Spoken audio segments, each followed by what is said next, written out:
We are gathered here today to mourn the loss of our dear friend, Enda St. Vincent Millay, who has just recently passed away from this world and into the next.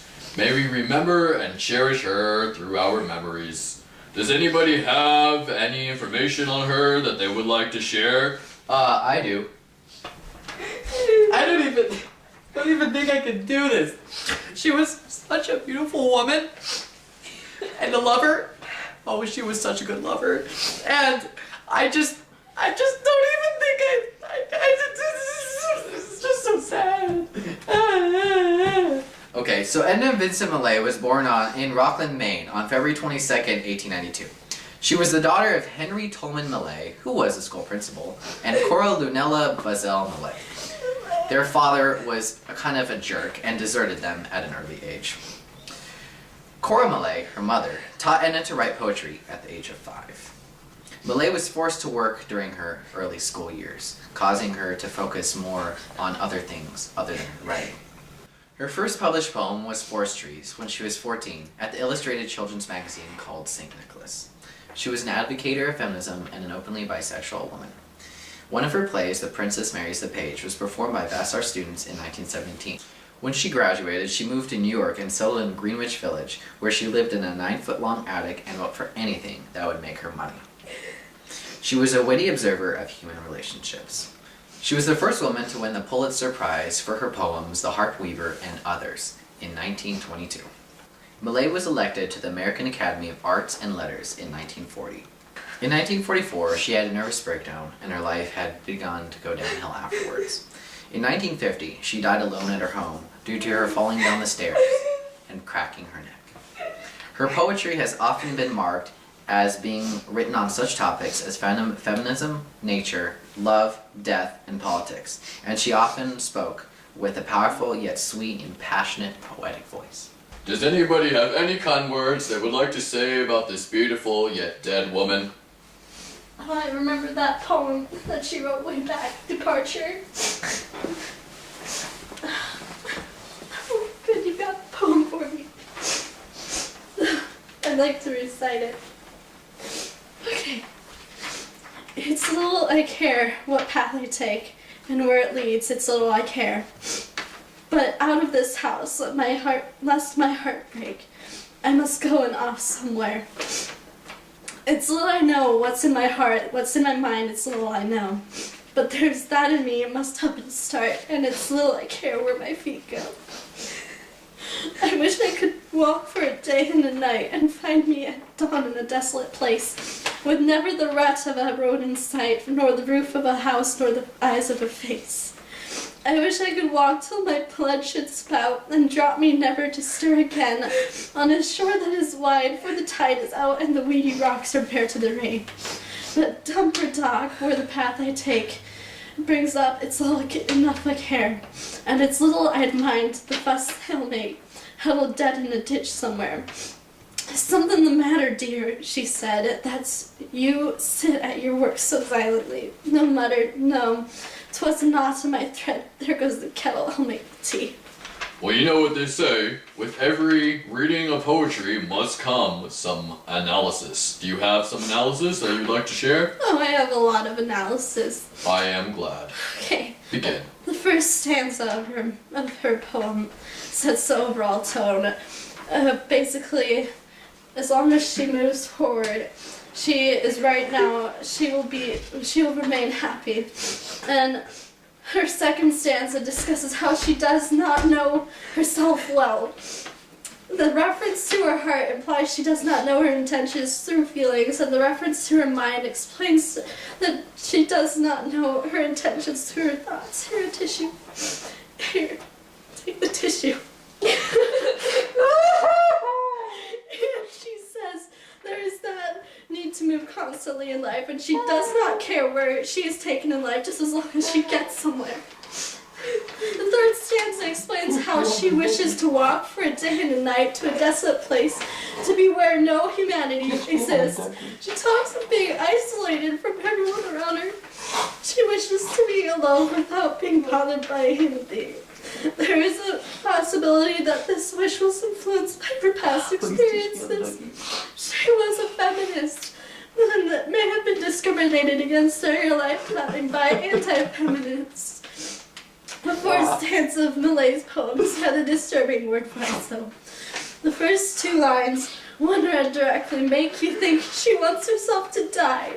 But perhaps the last two lines added it. She claims she wants to be made anew. Rain is often a symbol of cleansing, so when she says the weedy rocks are bare to the rain, she might be saying that the weeds are drowned by the rain. Figuratively speaking, the bad to be drowned by the new. And good. But she counters her, which is from the fourth stanza and the fifth stanza, by stating she doesn't care where she ends up or what life hands to her. The word they in the last two lines that could refer to those people against her, but they could also refer to humanity together. And this once again brings us to the explanation of the second stanza, which states wishes to be in a place without the bother from all aspects of humanity. Her final stanza provides closure. When her mother asked her why she worked silently, work may refer to her walk in life. And the last two lines are the most stunning, where she replies, no, mother, no, 'twas a knot in my thread.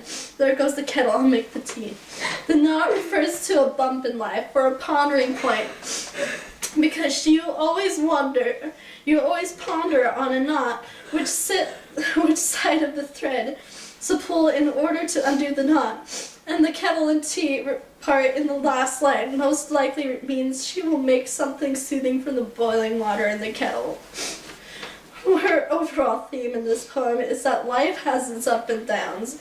The important thing is to keep moving and to make something soothing from boiling water.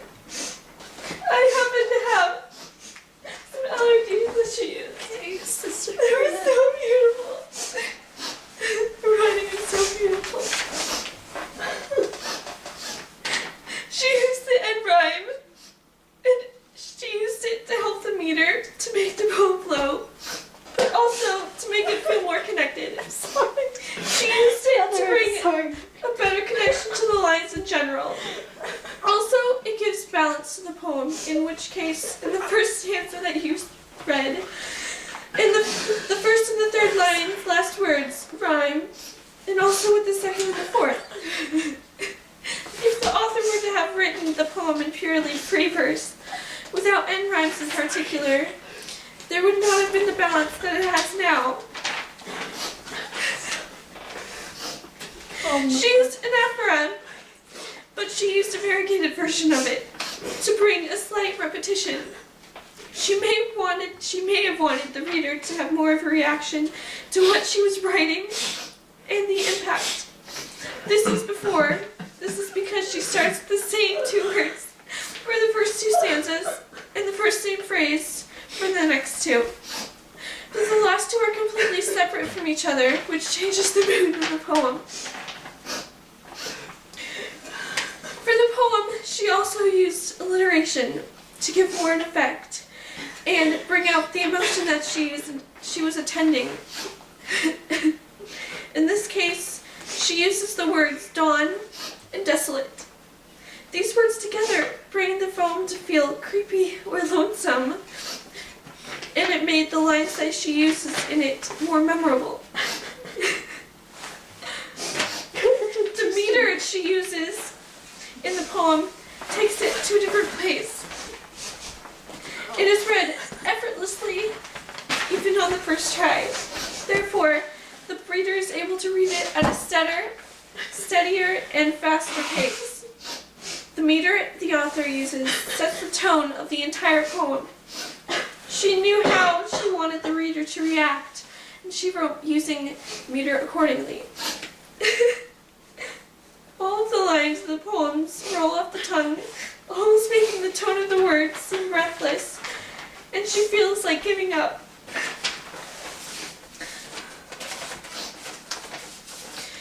That even death would be better than the dreary life she has at this moment. Also, the types of writing she uses adds to the fact that on the surface, the poem may have a nice feel to it, but underneath, it takes on a more melancholy tone when you actually can comprehend what the actual meaning of it is. The author uses internal rhyme for the purpose of bringing fluidity to the lines. If she had not chosen to use rhyming words at that point in the poem, it would have changed the tempo of it, changing the tone.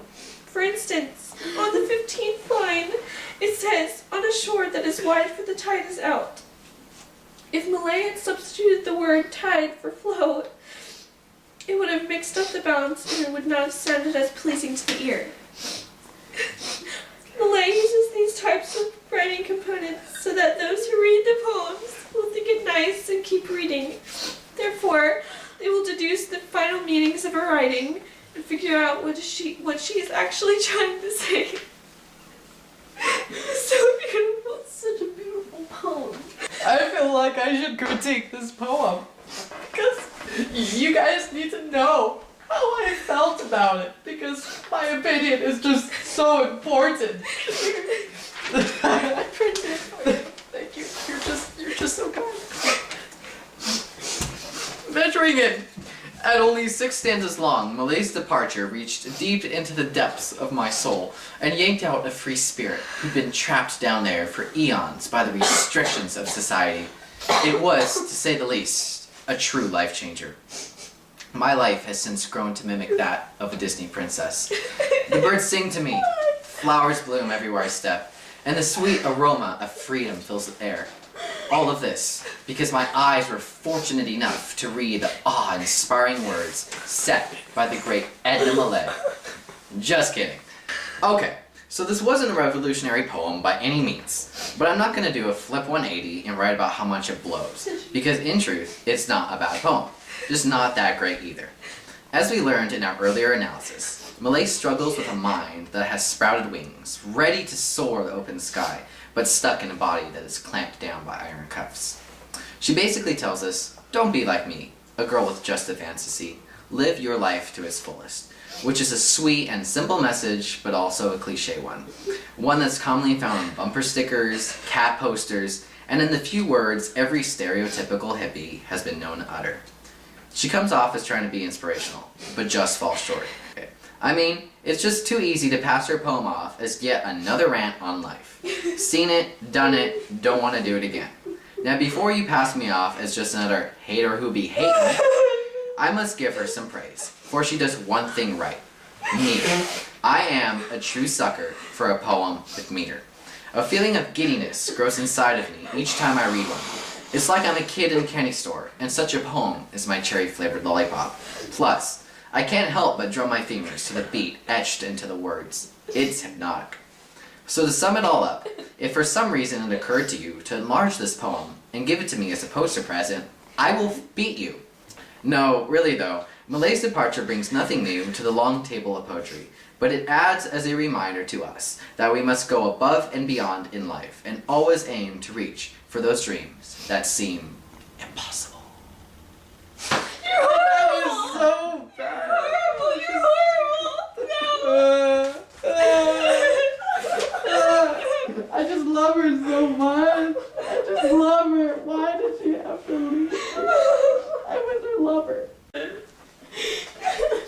This brings a close to the very sad funeral of Edna St. Vincent Millay.